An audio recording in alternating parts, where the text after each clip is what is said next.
Oh, there's a lot happening over there. 3, 2, 1. G'day, my name's Jack, an Aussie expat living in Malaysia. I've been here for 3 years, but this is my first New Year's Eve in Kuala Lumpur. I heard Malaysians get pretty crazy on New Year's and love to put on a show. Of course, I wanted to find out for myself, so I booked a hotel smack bang in the middle of Bukit Bintang to see how wild it gets. Strap yourself in as we welcome 2025 from Malaysia. Let's go celebrate. We're staying at the Wolo Hotel, which is right behind me. It's pretty iconic as it's right in the center of Bukit Bintang intersection. Now, usually it's pretty affordable, but tonight this price has skyrocketed. I paid about 800 ringgit for a room here, so hopefully it's worth it. Earlier in the night, I met some subscribers and did some street interviews with Malaysians about what they're hoping to achieve in 2025 and what they think of the country. Now, the game plan is to walk down to Pavilion, film the madness, and see what hidden gems we can find. I'll also be answering more common questions along the way. It's a hectic mess at the best of times, so I'm sure tonight will be absolutely ridiculous. Where are the best spots to celebrate New Year's Eve in Kuala Lumpur? Number one is here, Bukit Bintang, and I can see why. It's absolutely popping off already. It's about 10 o'clock right now. Second spot is KLCC Park or the Petronas Twin Towers. I'm not sure if they're going to do fireworks this year because they've been cancelled the previous few years, but if they do fireworks, it'll be awesome.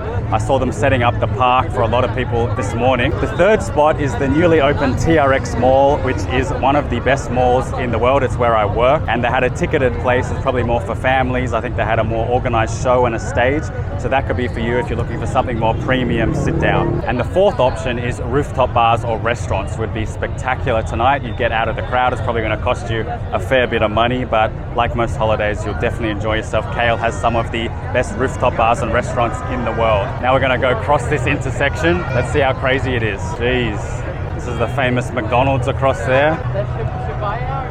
A few people walking past were saying it's like Shibuya crossing in Japan. Not quite, but this is pretty crazy. Hey, check out these mascots. Happy New Year, cats. They love cats in Malaysia. Next question you might have is, are there free public events? So in addition to those locations, they're also going to be running their own shows, events, light shows, etc. But I promise you, if you just walk around, there is so much happening. You're going to have a good time. Go down the alleys, find the good food, try somewhere different, talk to people, join the celebrations. That's what it's all about. That's what Malaysia's all about, bringing everyone together, having a good time, celebrating holidays. Wolo, where we're staying, and over here you can see the Twin Towers. So it's all quite nearby. Actually, you can walk to all the main spots I mentioned. Let's cross again. Whoa!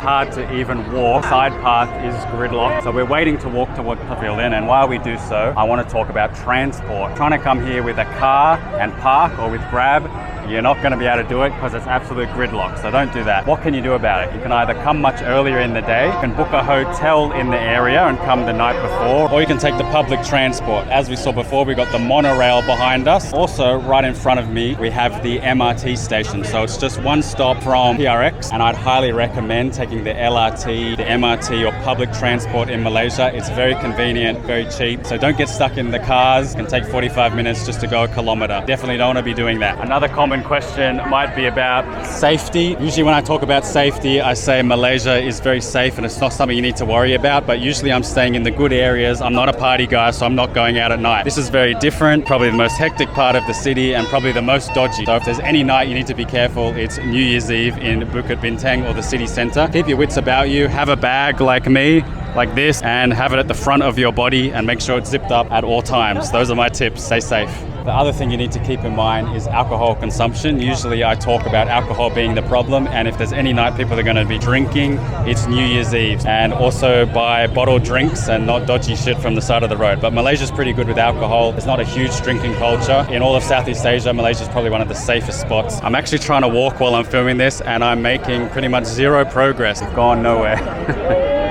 I've made a discovery. If you want to walk, don't use the path, use the road. But it's moving much faster along here than it is on the path. They're stuck.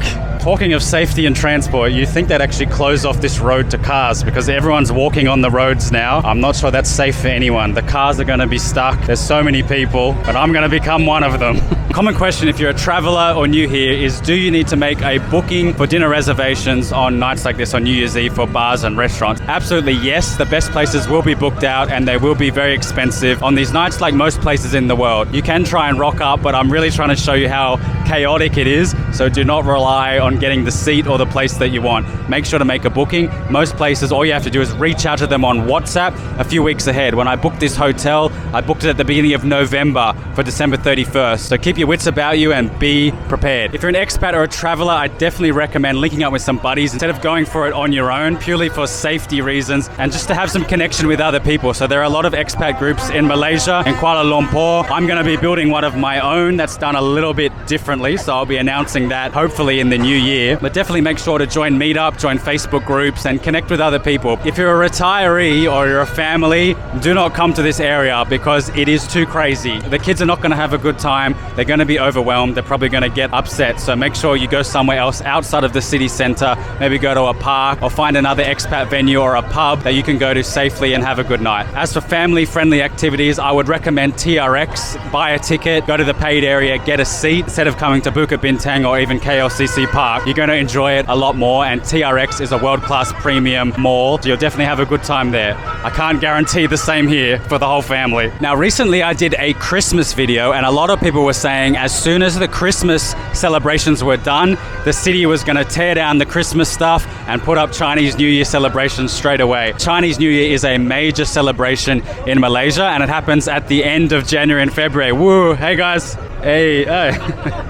Subscribe! Maybe a few people recognized me or wanted to say hi. They see me filming. As I was saying, what's the vibe of New Year's compared to Chinese New Year in terms of celebration and who gets involved? Well, most Malaysians get involved in every celebration. They have the most public holidays in the world and they love taking a day off work. So they all get behind each other's culture, which is great to see. But New Year's particularly, I have to say, unbelievable scenes. What a city. It's great to see everyone getting together, having a good time and celebrating in the streets. Now, Chinese New Year obviously particularly is a Chinese holiday. There's a lot more street fireworks going off. People let off fireworks and other celebrations from their houses, from their apartments, which is a totally different experience to anything I've had before. The last question I've prepared is, are there any short getaways from Kuala Lumpur to celebrate New Year's or other celebrations? Because you might not want to be here when it's this crazy. You might want somewhere quiet and more peaceful. So if you do, I'd recommend Genting Highlands. You go up in the mountains, go up the cable car, book a nice hotel and watch the city celebrate from up in the mountains. That's definitely a great idea. You could also head down to the coast, to a beach, down to Malacca or up to Ipoh. It's probably a lot more relaxed as it's a lot less busy, there's a lot less people, but there'll still be New Year's celebrations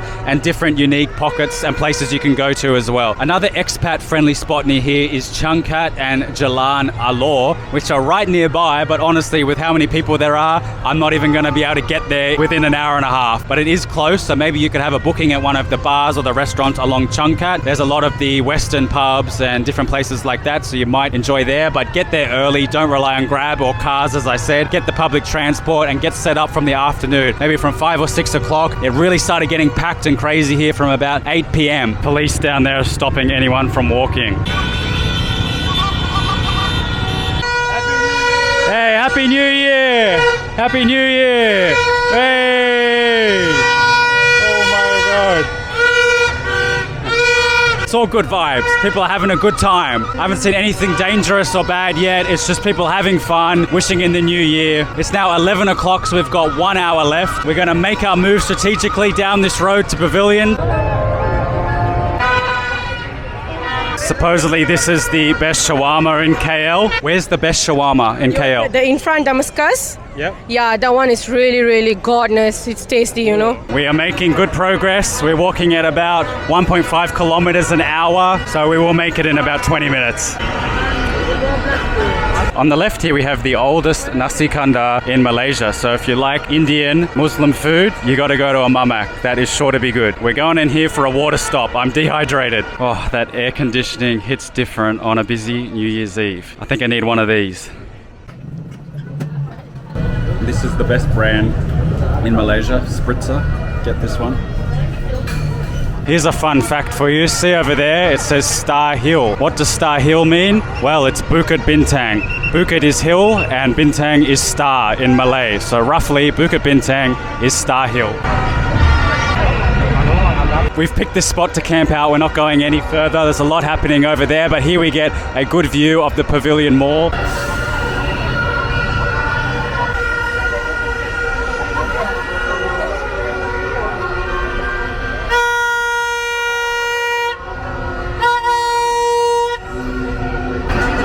Even the kids got a vuvuzela.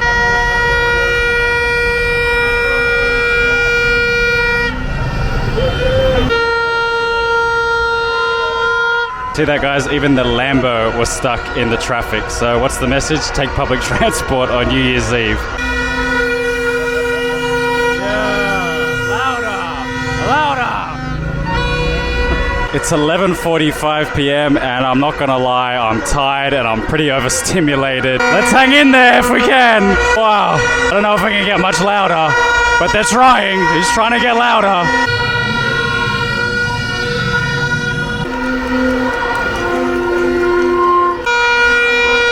Some serious spray wars going on over there. 1 minute to go. 10, 9, 8, 7, 6, 5, 4, 3, 2, 1. Happy New Year!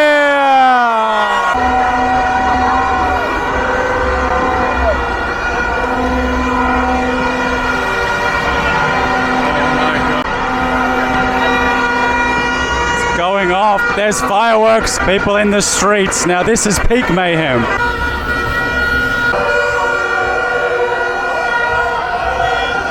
Oh, good luck to this car.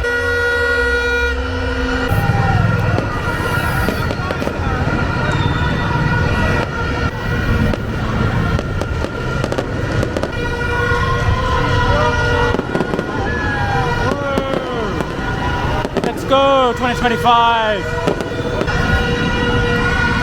Not quite as good as the Harbour Bridge, but Malaysia, you certainly brought the energy, that's for sure. Subscribe for more videos about life in Malaysia. Hope you have a great 2025 with your friends and family. See you in the next one.